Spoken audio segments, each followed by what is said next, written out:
What's up, y'all? It's Kalani, and the rumors are true. DC The Don finally dropped The Rumors Are True, so let's talk about it. This is only one of four albums DC The Don is currently working on, and it was the first to drop. This project is 8 tracks, 20 minutes long, 16 seconds in runtime. A few things I want to talk about before we talk about the album is the merch on his website. You can pre-order two tees. One is a white tee that has text that says, "I like the way you lie to me," and the other is a black tee, which is a skeletal design on the front and text on the back. He also has a few Kill the DJ tees on his brand site, Letter 5. One thing I have to say about DC is he always has some fire-ass merch and fire-ass clothes. Enough about the clothes, back to the album. I've listened to this 3 times already, and there's no features, but honestly, that does not matter. I feel like features would hold the project back. Something that's absolutely perfect on the project is the beats and production. Every beat is well made and catchy. The production on all the songs is amazing. Another thing I like is the transitions between the songs. Those are absolutely perfect from every song. Before we rank this, we're going to be using the same system we used to rank Don't Be Dumb. 4 songs get a star. The fifth song,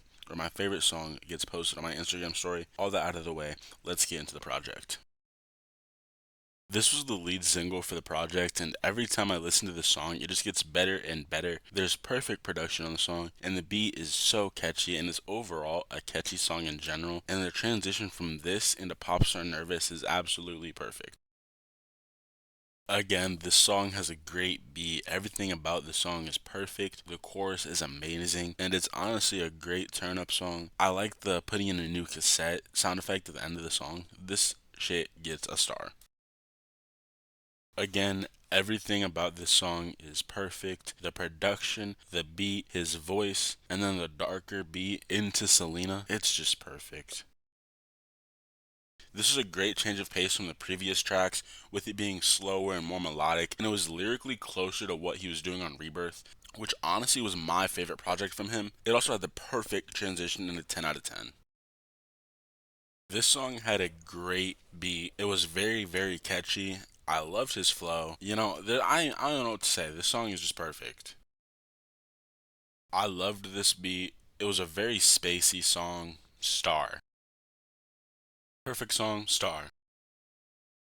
The transition from Good Luck into this is absolutely insane, and this is definitely one of, if not my favorite beat from the project. It's damn near a perfect song, and definitely top 2 on the project. Every listen just got better. This deserves a star. Now that we've talked about all of the songs on this project, it's time to whip out our handy dandy whiteboard and rank my top 5 songs. So in first place, I have Good Luck. In second, we have Back by Summer. In third, we have Lie to Me. In the fourth spot, we have Popstar Nervous. And last but not least is 10 out of 10. Honestly, I don't even know what to say about this project. There are a few things I do want to talk about. The first being this new sound he tried working with. So from what we heard from DC, this is pretty different, and I've listened to Rebirth and a little bit of his earlier stuff, and it's kind of parallel to his older stuff, but this project has a heavy 2010 pop vibe.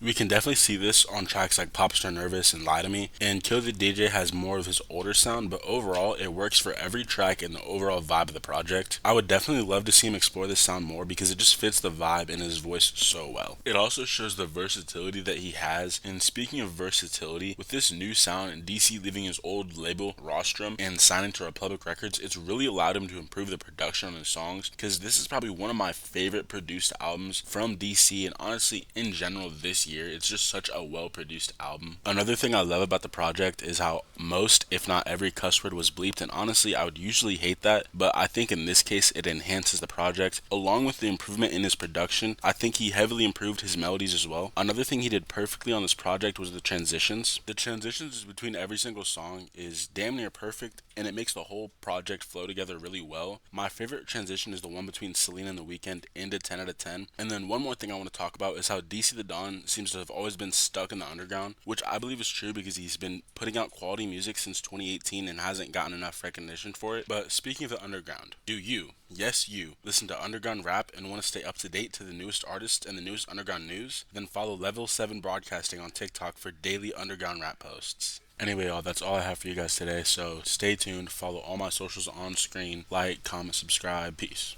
Sipping on promethazine, with lean I fell in love. I can't put down the cup, I can't put down the cup.